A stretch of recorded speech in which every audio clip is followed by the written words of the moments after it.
13 మందిపై కేసట, ఎస్ఐపై వేటట. BJP నేత ఆత్మహత్య కేసులో ఉన్నత అధికారులు చర్యలు తీసుకున్నారట. ఇది ఒక వార్త చెప్పాలి. మంచిర్యాల జిల్లా వేమనపల్లి బీజేపీ మండలాధ్యక్షుడు ఆత్మహత్య కేసులో కీలక పరిణామం చోటు చేసుకున్నారు. అట్రాసిటీ కేసు, రాజకీయ వేధింపుల ఆరోపణలపై మనస్తాపంతో ఏటా మధుకర్ 45 సంవత్సరాలు నిన్న సూసైడ్ చేసుకుని ఘటన కలకలం రేపిన సంగతి తెలిసిందే. కాగా మధుకర్ కుటుంబ సభ్యులు ఇచ్చిన ఫిర్యాదుతో పోలీసులు 13 మందిపై కేసు నమోదు చేశారు. అలాగే నీల్వాయి ఎస్ఐ కోటేశ్వర్ ను రామగుండం కమిషనరేట్ కు అటాచ్ చేస్తూ ఉన్నతాధికారులు ఆదేశాలు ఇచ్చారు. కాగా కేసు విషయంలో నిర్లక్ష్యంగా వ్యవహరించాలని ఆరోపిస్తూ సదరు ఎస్ఐని బదిలీ చేయాలని మృతదేహంతో కుటుంబ సభ్యులు నిన్న రాత్రి ధర్నా చేయగా ఉద్రిక్త పరిస్థితులు నెలకొన్నాయి.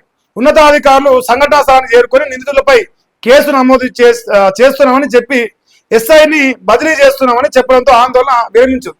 ఈయన ఒక బీజేపీ కార్యకర్త ఆయన ఆత్మహత్య చేసుకొని చనిపోయింది. చనిపోతూ నా చావు కారణం వీళ్ళు నన్ను రాజకీయంగా ఎదుర్కోలేక నా పైన అక్రమ కేసులు పెట్టి నన్ను వేధిస్తే నేను ఆత్మహత్య చేసుకొని చనిపోతున్నా అని రాస్తే బండి సంజయ్ గారు యాక్షన్లోకి వచ్చి బండి సంజయ్ గారు చొరవ తీసుకొని వాళ్ళ పైన కఠిన చర్యలు తీసుకోవాలి దోషుల పైన చెప్పినాక ఈ కేసు ముందర పడింది. అప్పటిదాకా ముందర వల్లే ఆ పాయింటే రాస్తుంది. ఇక్కడ బండి సంజయ్ గారి యొక్క చొరవతోని బండి సంజయ్ గారు కార్యకర్తను చంపిన ఒక ఆవేశంతో అక్కడ పోలీస్ అధికారులకు ఆదేశాలు ఇస్తే అప్పుడు పోలీస్ డిపార్ట్మెంట్ కదిలి కేసులు పెట్టి ఎస్ఐ గారిని బదిలీ చేసింది. ఒక మనిషి ప్రాణం పోయినాక. సో ఈ రాష్ట్రంలో బీజేపీ కార్యకర్తలకు రక్షణ లేదు. కాంగ్రెస్ వచ్చినాక ఏడిపోయినా ఉంది ఈ పరిశానం, ఏడిపోయినా ఉంది. ఎందుకంటే కాంగ్రెస్ ఏమో సెక్యులర్ భావజాలం అంటారు, బీజేపీ ఏమో హిందుత్వ భావజాలంతో పోతుంది. అందువల్ల సిద్ధాంతపరంగా వ్యతిరేకంతో లోకల్ గా లీడర్షిప్ స్ట్రాంగ్ లేకపోవడంతో ఆ గ్రౌండ్ లెవెల్లో పనిచేసే కార్యకర్తల పైన అక్రమ కేసులు పెడితే ఇట్లా వేధింపులకు గురై చచ్చిపోతారు. ఖచ్చితంగా ఈ విషయంలో బండి సంజయ్ గారిని మెచ్చుకోవాల్సిన అవసరం ఉన్నది.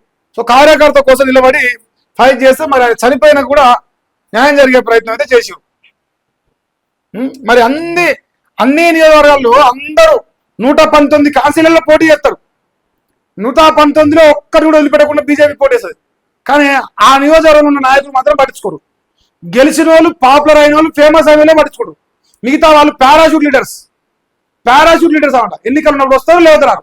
ఇప్పుడు ఆయనకు బండి సంజయ్ గారే గత ఇక వేరే వాళ్ళు గతి లేరా. అక్కడ నిలబడ్డ ఎమ్మెల్యే లేడు మంచిర్యాల. ఆయన క్యాండిడేట్ గానే కాదు, అటు తగలబడ్డారు. మరి ఏం చేస్తాం? బనకచెర్రకు కాంగ్రెస్ సపోర్టు, ఓపెన్ సీక్రెట్, అది తెలిసిందే కదా. అంతే. ఈయనేందో ఒక నిమిషం, ఈడేందో వార్త వచ్చింది. జూబ్లీస్ లో బీజేపీకి షాక్ అట. షేక్పేట కీలక నేత రాజీనామా చేసినట్ట. మరి జూబ్లీస్ ఉప ఎన్నికల వేళ బీజేపీకి షాక్ ఇచ్చినట. Shaikpet division BJP contested corporator Cherka Mahesh ఇవాళ పార్టీ సభ్యత్వానికి పార్టీ పదవికి రాజీనామా చేశాడు. రిజైన్ లెటర్ ను పార్టీ అధ్యక్షుడు రామచంద్రరావుకు కేంద్రమంత్రి కిషన్ రెడ్డికి అందజేశాడు. అనంతరం ఆయన మాట్లాడుతూ బీజేపీ తెలంగాణ రాష్ట్ర ప్రయోజనాలు పట్టించుకోవడం లేదని, రైతులు, యువకులు, మహిళలు, కుల వృత్తుల కార్మికులకు నిరాశ మిగిలిందని అన్నారు. ఈ క్రమంలోనే తన వంతు బాధ్యతగా దివంగత నేత మాగంటి గోపీనాథ్ జూబ్లీస్ ప్రజలకు చేసిన సేవను గుర్తిస్తూ వారి కుటుంబానికి మద్దతు ఇవ్వాలని నిర్ణయించుకున్నట్టు తెలిపిండు. రేపు కేటీఆర్ సమస్యలో టీఆర్ఎస్ పార్టీలో చేరిపోతుంది. టీఆర్ఎస్ పార్టీలో చేరుతున్నాను చెప్తుండు. ఎందుకు పోతుండు? ఆయన ఒక అలిగేషన్ వేసిపోయాడు. ప్రజా సమస్యల పైన పార్టీ పనిచేస్తలేదు కాబట్టి నేను వెళ్ళిపోతున్నా.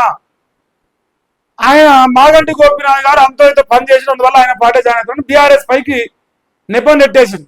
అంటే బీజేపీ ప్రజల లోపల లేదు అని ఆయన డిసైడ్ చేసింది. మళ్ళీ నన్ను అనుకుని ఈ మహేష్ అంటే చెప్పినాను, మళ్ళీ నాకు పెంట. నేను చెప్పలే, వాళ్ళు చెప్పింది నేను చదువుతాను. నాకు అంతే.